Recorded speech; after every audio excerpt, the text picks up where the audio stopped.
कायमी पतित कीर्तिवनो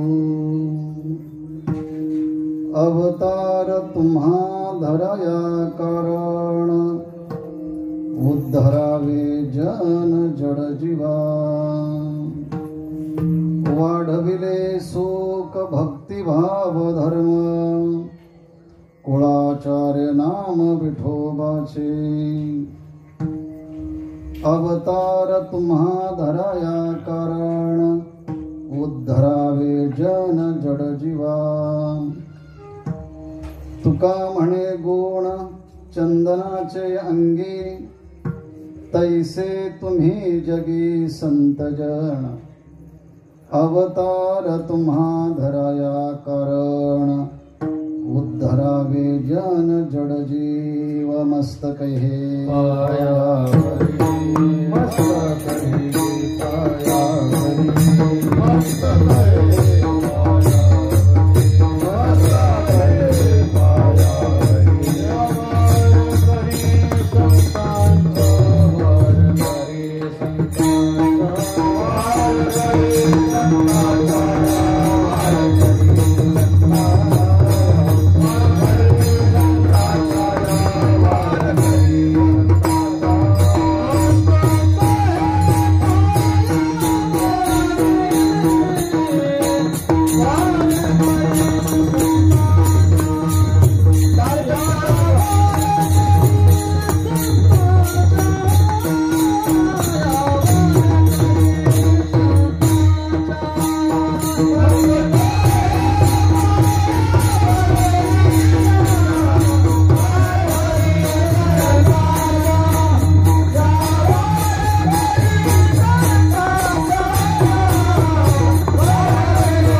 कायमी पतित कीर्तिवनो प्राप्त प्रसंगी कीर्तन रूपी सेवेकरता निवडलेला अभंग संत श्रेष्ठ श्रीमंत श्री जगद्गुरु तुकाराम महाराजांचा 4 चरणाचा उत्कृष्ट असा अभंग सेवेकरता निवडलेला आहे। या अभंगावरती चिंतन करण्यापूर्वी जो काही कीर्तन महोत्सव या ठिकाणी संपन्न होतो आहे तो मातृपितृ स्मरणाच्या निमित्तानं हा संपन्न होणारा कीर्तन महोत्सव आहे आणि ह्या महोत्सवाचं औचित्य साधून महाराष्ट्रातील विविध क्षेत्रातील मंडळी वाडा भिवंडी पालघर या जिल्ह्यातून अनेक भाविक भक्त कीर्तनकार प्रवचनकार प्रचारक भगवत भक्त एकत्रित समुपस्थित झालेले आहेत। या सर्वांच्या चरणारविंदी अत्यंत विनम्र भावानं नतमस्तक होत या प्रसंगाचं औचित्य पाहून अभंगाला सुरुवात करूया। विठ्ठल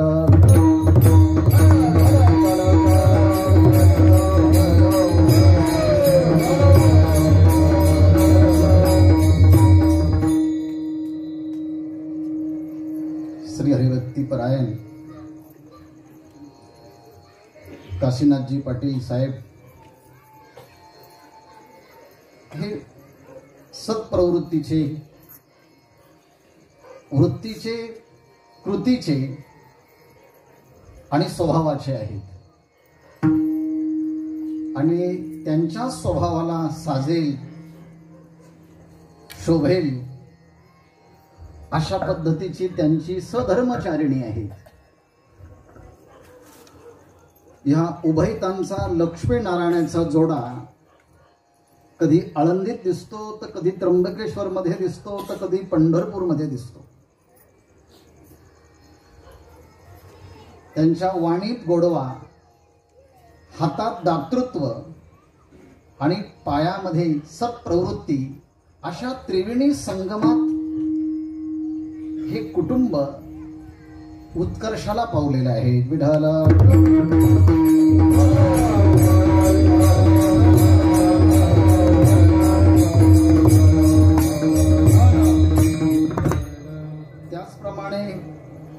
त्यांचा सुपुत्र तोही उच्च विद्या विभूषित आहे, त्यांची कन्याही उच्च विद्या विभूषित आहे.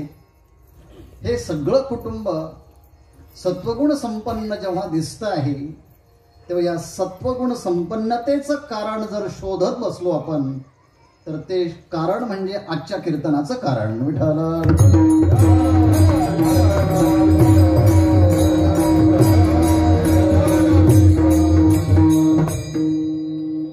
साहेबांचे छोटे बंधू ना, मोहनजी पाटील, त्यांचाही ह्या सगळ्या कार्यक्रमामध्ये सहभाग आहेतच. या दोन्ही बंधूंचे पितृचरण आणि मातृचरण यांच्या पुण्यस्मरणाच्या निमित्तानं हा कार्यक्रम संपन्न होत आहे.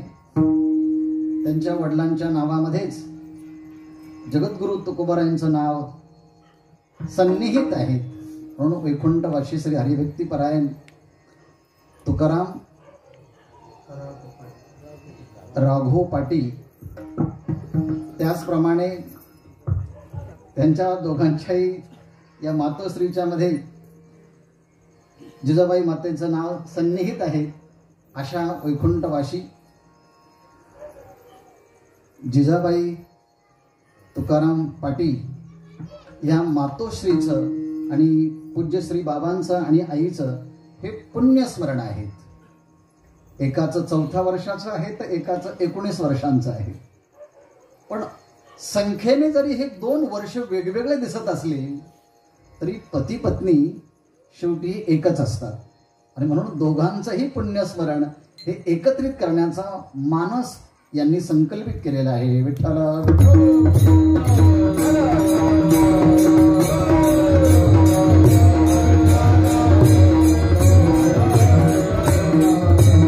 ज्ञानेश्वर महाराजांनी आपल्या गुरूंच्या समोर आपला जो अनुभव सांगितला, त्या अनुभव सांगणारा एक ग्रंथ आहे. त्या ग्रंथाचं नाव आहे अनुभव अमृत.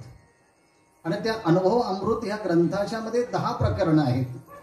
त्यापैकी सगळ्यात पहिलं प्रकरण जे आहे ते पहिलं प्रकरण, त्याचं नाव आहे शिवशक्ती समावेशन.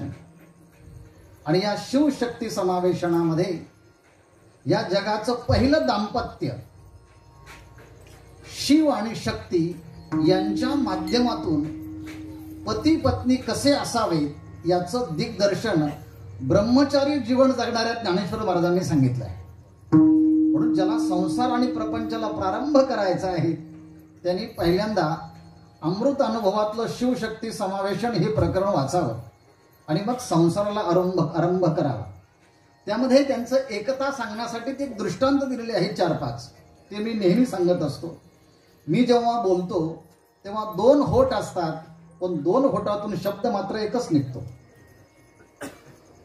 डोळे 2 आहेत, पण या 2 डोळ्यातून दृष्टी मात्र ही एकच आहे. टिपऱ्या 2 आहेत, पण दोन्हींचा नाद मात्र एकच आहे. पाय 2 आहेत, पण दोन्हींची गती मात्र एक आहे. फुलं 2 आहेत, पण त्यांचा सुगंध मात्र एक आहे. दिवे 2 आहेत, पण त्यांचा प्रकाश मात्र एक आहे. तसं हे दिसायला 2-2 आहेत, होठ 2 आहेत, पण त्यातून निर्मिती शब्दाची एकच आहे. तसं पती पत्नी जरी दिसायला 2 असले, पण त्यांचे मन मात्र हे एक असतात. विठ्ठल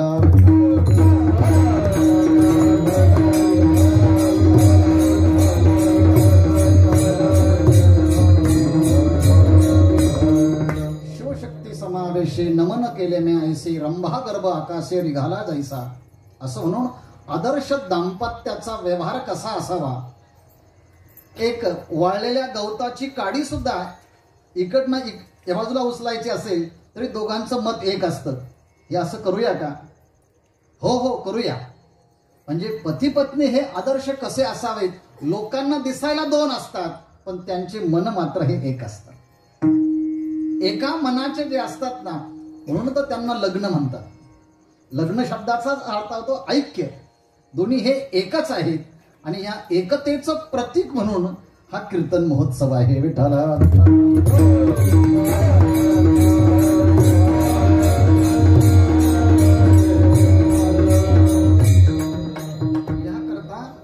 जसं मी अमृत अनुभवातल्या प्रकरणाचा संदर्भ दिला तसं वेदामध्ये सुद्धा एक संदर्भ आहे. तो संदर्भ असा आहे, हे दोन जरी असले तरी त्यांचं बोलणं हे एक असतं. संगच्छध्वम संगच्छध्वम, ते चालतात ते सुद्धा बरोबरच चालतात. म्हणजे वारीला जाताना बरोबरच जातात, कीर्तनाला जाताना बरोबरच जातात, सत्यनारायणाची पूजा असेल तर बरोबरच बसतात, जेवण करायचं असेल तर बरोबरच जेवतात. म्हणजे त्यांच्या सगळ्या कृती ह्या बरोबरच आहेत. संगच्छध्वम. हे दोन माणसं वेगवेगळ्या ठिकाणी जरी असले आणि त्यांना प्रश्न जर विचारला, दोघांचे उत्तर एकच असतात. संवदध्वम. त्यांचं बोलणंही सारखंच असतं, त्यांचं चालणंही सारखंच असतं. किंबहुना शास्त्राने सांगितलं त्यांच्या मनामध्ये प्रवेश करून विचारा बरं, त्यांचा विचार कसा असतो. ते म्हटले त्यांचा विचारही सारखाच असतो. संगच्छध्वम संवदध्वम संवो मनंसी जानताम. त्यांची मनातला भावना एक असते, वाणीतला उच्चारण एक असतं, पायातली क्रिया एक असते. असं जर आदर्श दाम्पत्य असेल तर ह्या जगामध्ये कधी घटस्फोटच होणार नाही. असे आदर्श दाम्पत्य असेल तर आदर्श दाम्पत्याच्या पोटी जन्माला येणारे मुलं कसे असतात याचा काल विचार तुम्ही ऐकला असेल, ऐकला ना तुम्ही. आणि म्हणून तो कालचा जो अभंग आहे ना साहेब, त्या अभंगाच्या मध्ये 3 पिढ्यांचा विचार केलेला आहे. जे आपल्या कर्तव्याविषयी जागे आहेत ते पुत्र, आणि एवढे कर्तव्याच्या विषयी जागे आहेत याचा अर्थ आहे की त्यांचे आई वडील सुद्धा हे तसेच असले पाहिजे. मग आई वडीलही पण तसेच आहेत, मुलं पण तसेच आहेत, आणि त्या मुलांना होणारे मुलं सुद्धा कुळी कन्या पुत्र होती जे सात्विक. असा आदर्श दाम्पत्याचा, आदर्श कुटुंबाचा व्यवहार आपल्याला ह्या पाटील परिवारामध्ये पाहायला भेटतो. विठ्ठल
रसाळे गोमटी ह्याप्रमाणे हे आदर्श दाम्पत्य, त्यांचे संबंधही सगळ्या वारकऱ्यांशी आहेत. आणि ते वारकरी आधुनिक पण आहेत, मध्यम वर्गातील पण आहेत, आणि अति प्राचीन पण आहेत. माझं बालपण ज्यांच्या समोर सुरुवात झालं असे आदरणीय हरिभक्तीपरायण आनंद महाराज महाले, त्यांचं कार्य या आदिवासी पट्ट्यामध्ये अत्यंत उल्लेखनीय स्वरूपाचं आहे. आणि आधुनिक काळामध्ये परमार्थिक कार्य महाराष्ट्रामध्ये ज्यांचं चांगल्या पद्धतीने चालताना उल्लेखनीय आहे असे हरिभक्तीपरायण किशोरजी महाराज पण आहेत. म्हणजे जुन्या पिढीचे पण आहेत, नवीन पिढीचे पण आहेत, आणि मध्यम पिढीचे सगळे लोक तुम्ही एकत्रित केलेले आहेत. आणि म्हणून तुमचा खरा परिवार हा पारमार्थिक परिवार आहे. तुम्ही आम्हाला इथे बोलावल्यानंतर असं कळालं की तुम्ही किती लांब येतात. ते आमच्याकडे जेव्हा येतात असं वाटतं जवळून येतात, पण जेव्हा आमचं यांच्याकडे येणं झालं तेव्हा कळायला लागलं की हे किती लांब येतात. अर्थात हे खूप जवळ आणण्याचा प्रयत्न या सगळ्या मंडळींनी केला. तेव्हा मातृपितृ पुण्यस्मरणाच्या निमित्तानं हा महोत्सव असल्यामुळे कीर्तनाकरता जो अभंग निवडला तो सुद्धा त्या अनुषंगानेच आहे. ते विठ्ठल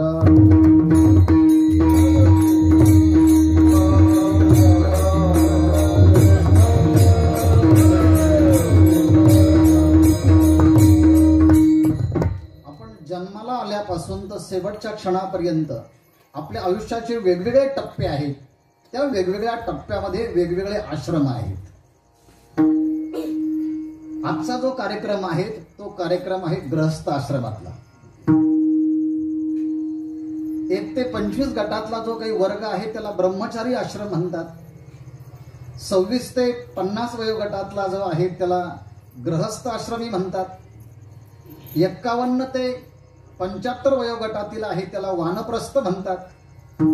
आणि 76 ते 100 वयोगटातील आहे त्याला नैसर्गिक नियमाप्रमाणे त्याचं कर्तव्य संपलेलं आहे. सगळ्या अनुभवाचं परिवासन त्याने आता संपवून टाकलेलं आहे. असा संन्यास आश्रम आहे. असे 4 प्रकारचे आश्रम आहेत. त्या पहिला आश्रम जो आहे तो अभ्यासांचा आहे, अक्षरांचा अभ्यास आहे, शब्दांचा अभ्यास आहे. गृहस्थ आश्रम जो आहेत त्यांनी 6 कर्म करायचे असतात. यज्ञ करायचे, यज्ञ करून घ्यायचे पण, दान द्यायचं पण, लग्न समारंभामध्ये काही घ्यायचं पण. त्यामुळे यजन, याजन, अध्ययन, अध्यापन, दान, प्रतिग्रह हे 6 कर्म जे घडतात त्याला षटकर्म म्हणतात. जगद्गुरु तुकाराम महाराजांनी एका चरणामध्ये या तिन्ही आश्रमांचा विचार सांगितला आहे. ब्रह्मचारी आश्रमातल्या लोकांनी काय करावं, गृहस्थ आश्रमातल्या लोकांनी काय करावं आणि संन्यास आश्रमातल्या लोकांनी काय करावं. ब्रह्मचारी धर्म भोगावी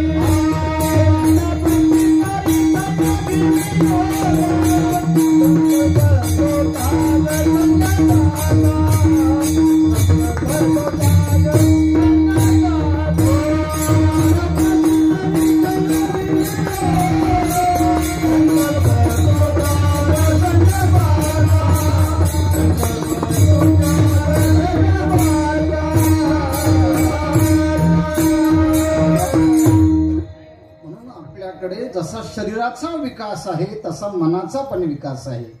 जसा मनाचा विकास आहे तसा बुद्धीतला विचारही आहे. म्हणून वाढत्या वयाप्रमाणे प्रत्येक आश्रम हे ठरलेले आहेत. एक आश्रम जर पूर्ण केला तर दुसऱ्या आश्रमामध्ये आनंदच आनंद आहे. ज्यांनी पहिल्या आश्रमामध्ये चांगला अभ्यास केला तोच UPSC, MPSC, CA पास होतो. तो ब्रह्मचारी आश्रम आहे.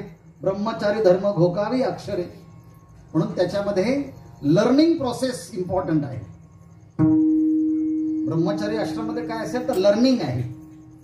आणि दुसरा जो चांगला अभ्यास केला असेल नोकरी चांगली लागते, मुली चांगल्या भेटतात, त्याचं नावलौकिकही होतं.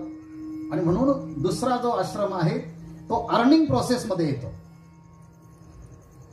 मिळवायचं आहे. लर्निंग चांगलं झालं असेल तर अर्निंग चांगलं येतं. अर्निंग आणि लर्निंग चांगलं झालं असेल तर माणसाला कामातून वेळ काढता येतो आणि हळूहळू त्याला वानप्रस्थ आश्रमामध्ये यू टर्न घेता येतो. त्याला टर्निंग म्हणतात. ज्याने अभ्यासच केला नाही त्याला पैसेच भेटत नाही. आणि ज्याला पैसेच भेटत नाही तो आयुष्यभर कामच करत राहतो. अंतर्मुख होण्याचा वेळच त्याला भेटत नाही. म्हणून ब्रह्मचारी अवस्थामध्ये लर्निंग, गृहस्थ आश्रमामध्ये अर्निंग आणि वानप्रस्थ आश्रमामध्ये टर्निंग. आणि संन्यास आश्रम जेव्हा घेतला 75 वर्ष पूर्ण झाले तेव्हा मात्र नो रिटर्न. आता परत यायचंच नाही. यालाच म्हणतात संकल्प तो त्या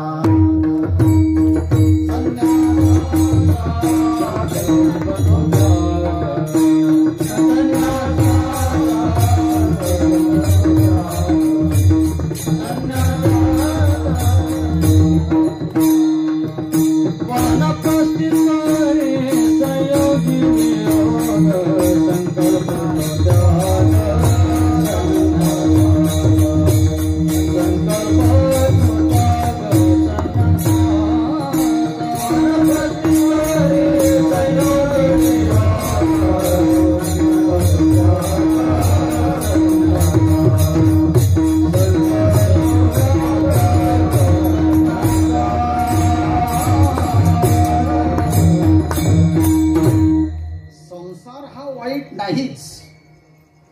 संसार हा क्षणोक्षणाला आपल्याला परमात्मा बोधाकडे घेऊन जाणार आहे.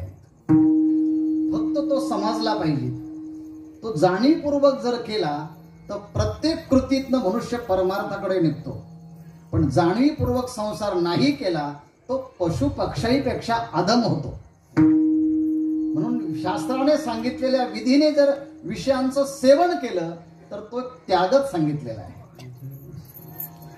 फक्त तो शास्त्राच्या विधीने असावा. विधीने केलेला भोग देखील शास्त्राने त्याग सांगितलेला आहे आणि सर्व परिसंग त्याग केला आहे.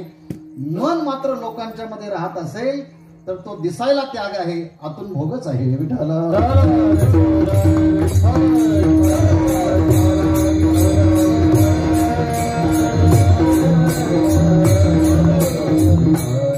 मातृपितृ स्मरणाच्या निमित्तानं हा भाग असल्यामुळे हा गृहस्थ आश्रमातला विचार आहे.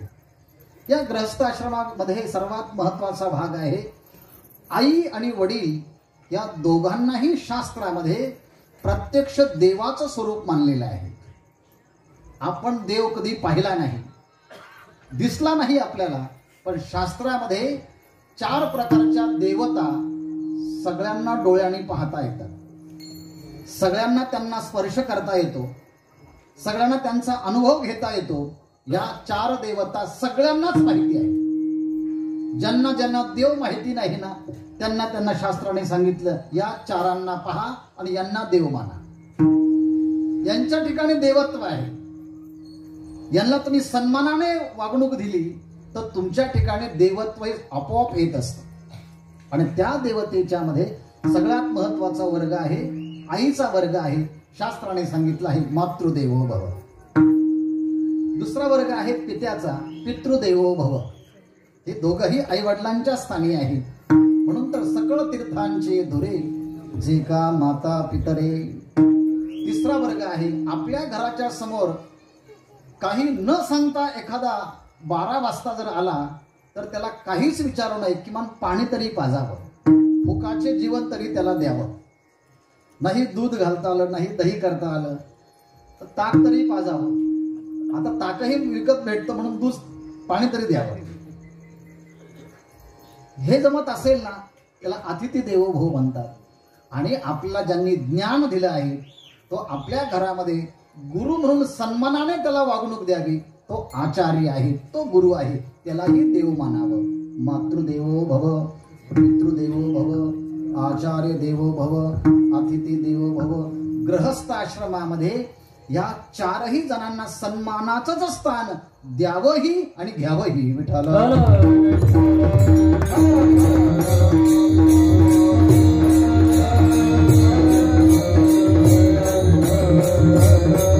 आणि आई वडील गेल्यानंतर या दोघांच्या संबंधानं आपलं कर्तव्य काय आहे. जगद्गुरु तुकाराम महाराज म्हणतात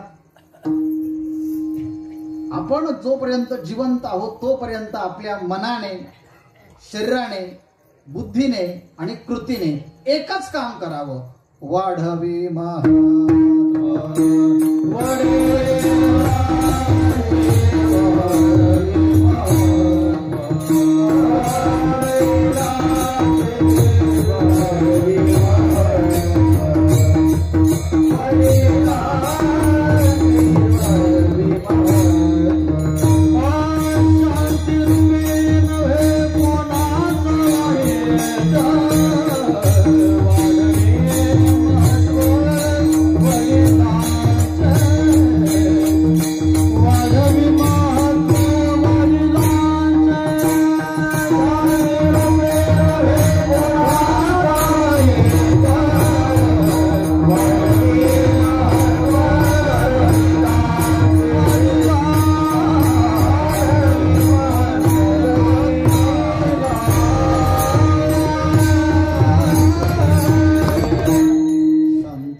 वडिलांचं महत्व पुत्राने वाढवावं.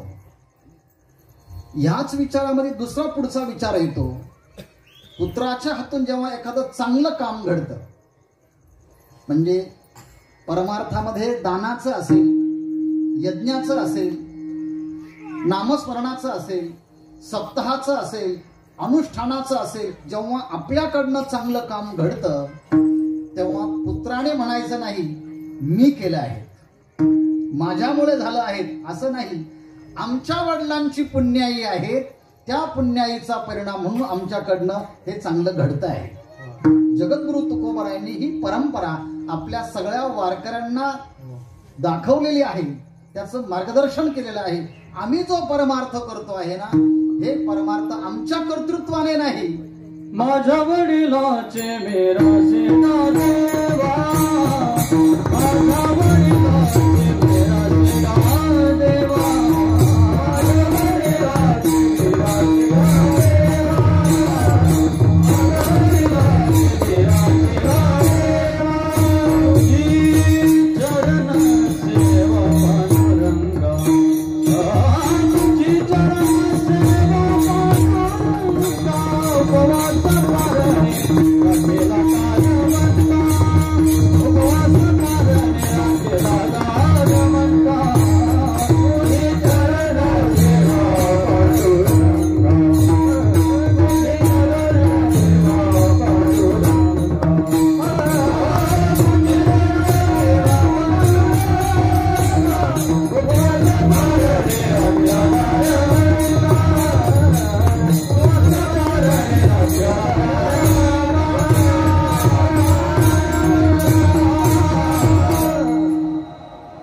आपण सर्व वारकरी परंपरेमध्ये आहोत. आपल्या हातून चांगलं काम घडलं तर त्याचं श्रेय हे आई वडिलांकडे द्यावं. देवा, तुझी आमच्याकडनं जी सेवा घडते, तुकाराम महाराज म्हणतात, या सेवेला सुद्धा पुण्य आमच्या वडिलांचंच आहे. त्यांनी उपवास केला, त्यांनी पारणं केली, त्यांनी तपश्चर्या केली, त्यांनी साधना केली, म्हणून तुझी चरणसेवा आमच्याकडनं घडते आहे. यामुळे काय होतं, चांगलं काम करताना माणसाच्या अंतःकरणामध्ये अहंकार उत्पन्न होत नाही, नम्रता कायम राहते, आणि ह्या निमित्तानं वडिलांचं महत्व कायम ठेवायचं आहे. दुसरं आहे, आईला जितकं आपण पवित्र भावनेने पाहतो, कायम आदर ठेवतो, आईच्या विषयीची पवित्रता, मांगल्यता, पवित्रता पाहत असताना तिला पाहिल्यानंतर आपल्या अंतःकरणातले सगळे भाव हे पवित्र होत असतात. तेवढे सगळं पवित्र भाव जगातल्या स्त्रियांना पाहताना या सगळ्या माझ्या आईसारख्या आहेत. जगातल्या सगळ्या स्त्रिया माझ्या बहिणीप्रमाणे आहेत. परस्त्रिया सदा बहिणी माया, परस्त्रिया सदा बहिणी माया, परस्त्रिया सदा बहिणी माया,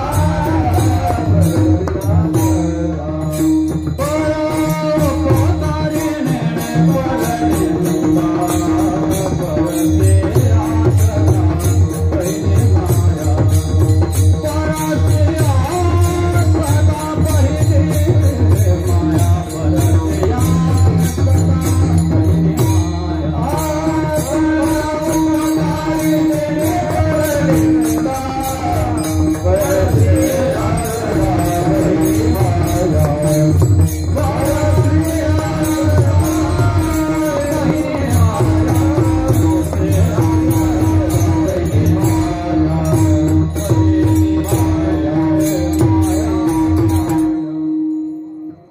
परस्त्रिया सदा बहिणी माया हे कॅप्सूल सेंटेन्स आहे. जसं एखाद्या माणसाला पोट दुखायला लागलं की कॅप्सूल घेत असतात, तसं समाज सुद्धा अनेक रोगाने ग्रस्त आहे, विकारांनी ग्रस्त आहे, मानसिक विकारांनी ग्रस्त आहे. पण वारकरी परंपरेमध्ये आल्यानंतर तत्वज्ञान जेव्हा कळेल तेव्हा कळेल, पण व्यवहारातलं एखादं वाक्य जरी समजलं आणि त्याचं इम्प्लिमेंटेशन झालं तर सप्ता सार्थकी ठरेल, सप्ता सार्थकी ठरेल. म्हणून आईचं पुण्यस्मरण जर आहे ना, तर इथून जाताना संकल्प करायचा आहे, आईला पाहताना जेवढी मंगलमय भावना माझ्या डोळ्यामध्ये आणि अंतःकरणामध्ये असते, ती भावना घेऊन मी जगातल्या सगळ्या स्त्रियांना बहिणी आणि मायेप्रमाणे पाहिल. ही भूमिका जर ठेवली तर खऱ्या अर्थानं आपलं घर हे गोकुळ ठरेल. नाहीतर घरामध्ये माणसं असतातच, घरामध्ये अंगण असतातच, पण त्या घराकडे पाहिल्यानंतर लोक म्हणतात त्या घराकडे पाहिल्यानंतर ते घर नाही हो, ते गोकुळ आहे. म्हणून घराला गोकुळाची उपमा दिली जाते. म्हणून पुण्यस्मरण केल्यानंतर प्रत्येक घरामध्ये असं गोकुळासारखं वातावरण झालं पाहिजे. आई आणि वडिलांचं स्मरण देत करताना या दोन्ही भूमिका जर अंतःकरणामध्ये ठेवल्या तर खऱ्या अर्थानं हे मातृपितृ स्मरण हे सार्थकी लागेल.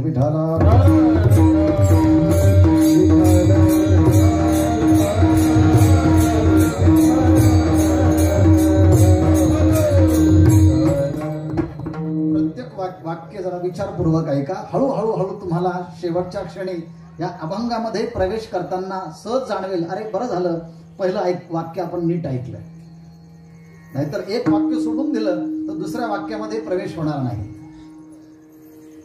ह्या भारतामध्ये आतापर्यंत अनेक कवी झाले, अनेक साहित्यिक झाले, अनेक विचारवंत झाले, अनेक दार्शनिक झाले. या सगळ्यांनी आपल्या लेखणीच्या माध्यमातून, आपल्या वक्तृत्वाच्या माध्यमातून, आपल्या कलेच्या माध्यमातून, आपल्या गुणांच्या माध्यमातून आईचं कौतुक केलं आहे, वडिलांचं कौतुक केलं आहे. पण तरी देखील आतापर्यंत एकाही कवीला आईचं कौतुक पूर्णपणाने करता आलं नाही. कोणत्याही तत्ववेत्याला आईची महती सांगता आली नाही, वडिलांची महती सांगता आली नाही. कारण ज्याची महती सांगायची आहे ना, वर्णन करायचं आहे, ते व्यवसायामध्ये करता येतं. पण ज्यांचे उपकार एवढे आहेत ते कशानेच फेडता येत नाही, कशानेच सांगता येत नाही. त्याला सांगायला शब्दच नाही. पण सगळे कवींचे, तत्ववेत्यांचे, लेखकांचे, कलेचे सगळे शब्द खुजे ठरले. यांचा उपकार त्याही पेक्षा जास्त आहे. मग आपण करायचंच नाही का? आपण बोलायचंच नाही का? आपण सांगायचंच नाही का? तर करायचं आहे. मोठ्या महापुरुषांचे शब्द आपण नुसते वाणीने उच्चारले तर आपल्या वाणीला सुद्धा मंगलता प्राप्त होते. आपलं जीवन जरी ओढ्यासारखं असलं पण वाहता वाहता गंगेला जर मिळालं तर ओढ्यालाही गंगेचं रूप प्राप्त होतं आणि ओढ्यातलं पाणी सुद्धा गंगेच्या पाण्यासारखं पवित्र म्हणून आचमन घेतला जातो त्याचा. त्याप्रमाणे आपलं सामान्य जीवन असेल, दोषयुक्त जीवन असेल, पण आई वडिलांचं, संतांचं वर्णन जर केलं तर आपल्या जीवनाला गंगेचं पवित्र स्वरूप प्राप्त होतं.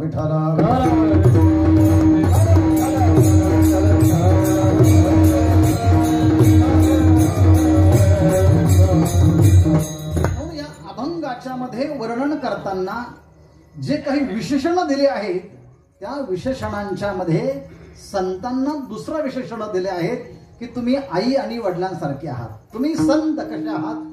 माय बाप. म्हणजेच संतांचं वर्णन करताना पहिल्यांदा ज्ञानेश्वर महाराजांच्याकडे जगद्गुरु तुकोराय पाहतात. हा अभंग तुकाराम महाराजांचा आहे. तुकाराम महाराज हे कलशस्थानी आहे, ज्ञानेश्वर महाराज हे पायाच्या स्थानी आहे.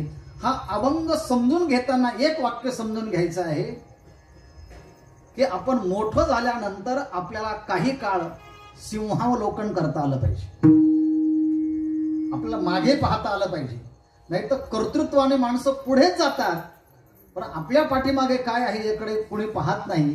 जगद्गुरु तुकाराम महाराज कलशाच्या स्थानी गेले आणि त्यांनी मागे पाहिलं तर त्यांना मागे पाहिल्याबरोबर एकनाथ महाराज दिसले, त्यांना मागे पाहिल्याबरोबर नामदेव महाराज दिसले, त्यांनी मागे पाहिल्याबरोबर निवृत्तीनाथ महाराज, सोपान काका, मुक्ताबाई हे सगळे दिसले. त्यांनी मागे पाहिल्याबरोबर गोरोबा काका दिसले, त्यांनी मागे पाहिल्याबरोबर मंगळवेढा आणि सगळे संत दिसले.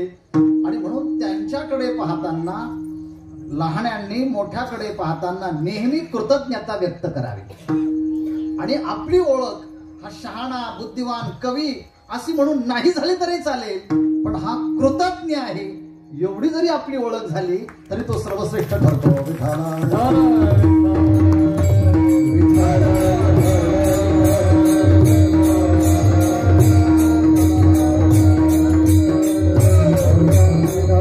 जगद्गुरु तुकाराम महाराजांना आत्मसाक्षात्कार झाला.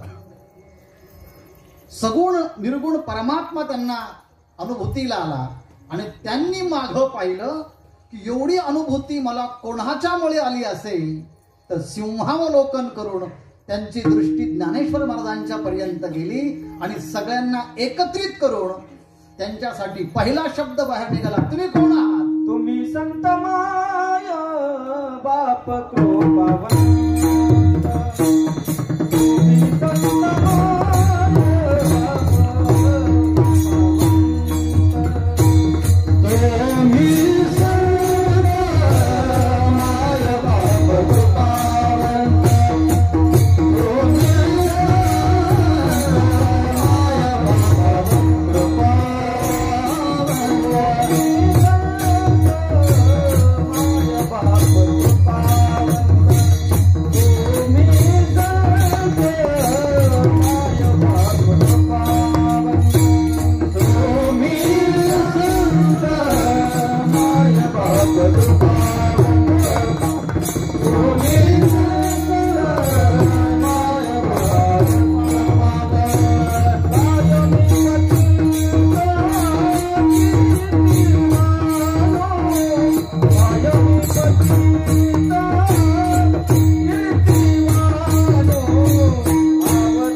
कृतज्ञतापूर्वक पाहिलं आणि आपल्या पाठीमागे असणारी ही ईश्वरनिष्ठांची मांदियाळी त्यांनी पाहिली आणि त्यांच्यासाठी एक शब्द वापरला, तुम्ही. तुम्ही हा शब्द जो आहे तो बहुवचनातला शब्द आहे. आपण, तुम्ही. म्हणून आपल्याकडे मोठ्या माणसांना नेहमी आदराने शब्द वापरला जातो, पण इंग्रजीमध्ये तसं नाही बरं का. इंग्रजीमध्ये एक असेल तरी यू आणि अनेक असेल तरी यू. यूच्या व्यतिरिक्त दुसरं काही नाहीच. आणि जास्त जर वापरायचं असेल तर ऑनरेबल यू अशा शब्दांचा प्रयोग केला जातो. पण संत वाङ्मयामध्ये मोठ्या महापुरुषांना बोलायचं असेल तर आपण, तुम्ही. आणि तुम्ही असं म्हणत असताना जगाकडे आपण जेव्हा पाहतो तेव्हा आपण दुसऱ्याला जसं पाहतो तसं आपण असतो. लोक म्हणतात, काय वो मूर्ख आहे ते सगळे.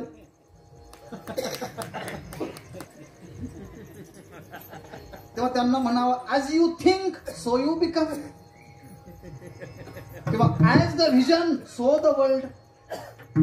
जशी तुमची दृष्टी असते तसं तुम्हाला लोक दिसतात.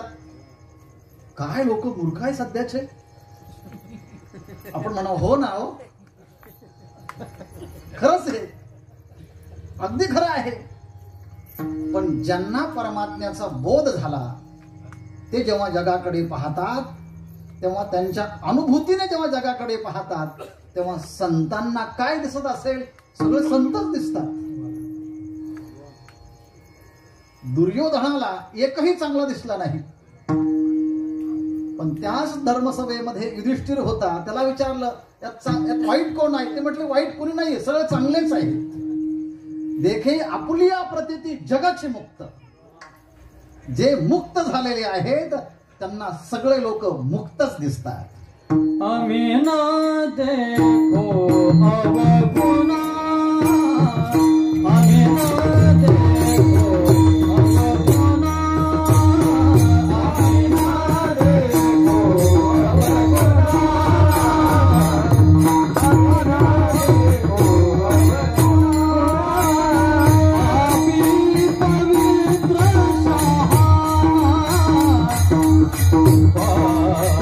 आम्ही पवित्र सहा नाव घेऊन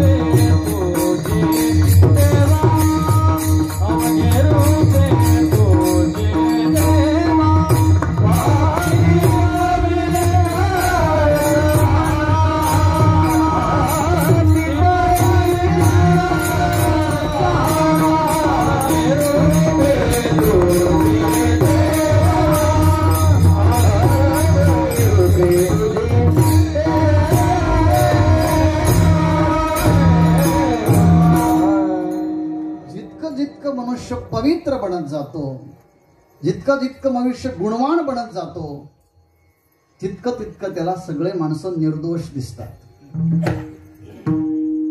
जगद्गुरु तुकाराम महाराजांनी संतांचं महत्व सांगण्याकरता ते चंदनासारखे आहेत, पण त्यांना चंदनातही दोष दिसायला लागले. ते दिव्यासारखे आहेत, त्यांना दिव्यातही दोष दिसायला लागले. ते परिसानं सांगितलं संत परिसासारखे आहेत, त्या परिसामध्ये दोष दिसायला लागले. संत कशासारखे आहेत सांगायची जेव्हा पाळी आली ते म्हटले संतांना सांगण्यासाठी उदाहरणच नाही. नाही म्हटले संत चंद्रासारखे आहेत, म्हटले नाही. चंद्र मेजे अलांछन, चंद्राच्या मध्ये लांछन आहे, यांच्यामध्ये लांछन नाही. म्हटले चंद्र सूर्यासारखा आहे, नाही. मार्तंड जे ते तापहीन. सूर्य प्रकाशमान आहे, तापमान आहेत, पण संतांच्या ठिकाणी ताप नाही म्हटले. मग संतांचं काहीतरी सांगा. ते म्हटले संत सज्जन आहे आणि सज्जनामध्ये एकही अवगुण नसतो, म्हणून संतांना उदाहरण देता येत नाही. सांगायचं जर ठरलं ते संत ज्यांच्यामध्ये एकही अवगुण नाही. तुका म्हणत